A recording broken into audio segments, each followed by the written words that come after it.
Победа не е некој да се осуди, победа е да свати дека сгрешил, порача Зоран Мијалков, самохраниот родител на 2 деца со аутизам. Ако и деновиве се мета на говор на омраза на социјалните мрежи од страна на Ранко Срабаковски. Пораките од типот дека децата со посебни потреби се терет на државата и извор на органи за здрави деца се жални и грозоморни. Мијалков вели ако некој не може да помогне, барем да не им одмага на семејствата кои имаат тешка битка.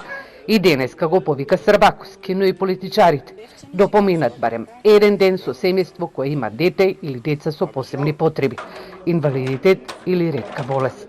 Значи да бидат 24 сата со нашите фамилии и ќе видат, значи ја верувам дека посред тоа никој не би навредил, никој не би пишал овакво нешто и политичарите пример би не сванаре дека оваа борба нема политика, ние се бореме да преживееме за тоа што многу тешки животи имаме.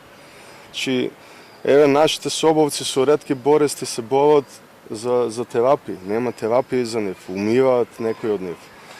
Децата со аутизам исто, буквално овие категории се со нула помножени, работи се како на случајо, се е на хартија. Голем дел од родителите се откажале од битката за остварување на правата на нивните деца.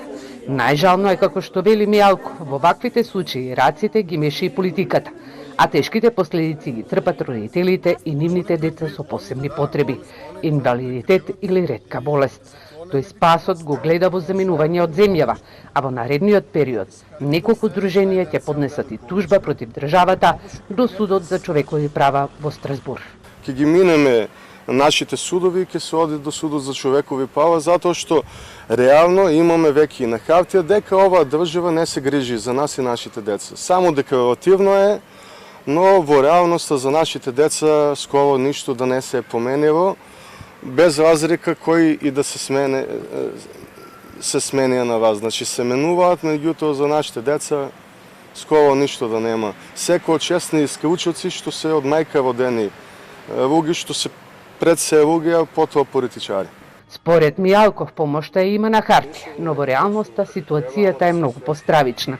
Тој денеска во Штипската полициска станица ја потпиша кривичната пријава за говор на омраза и насилство на социјалните мрежи против Ранко Срабаковски, за кого во моментов има 2 вакви пријави, а првата ја поднесе првата детска амбасада Мејаши.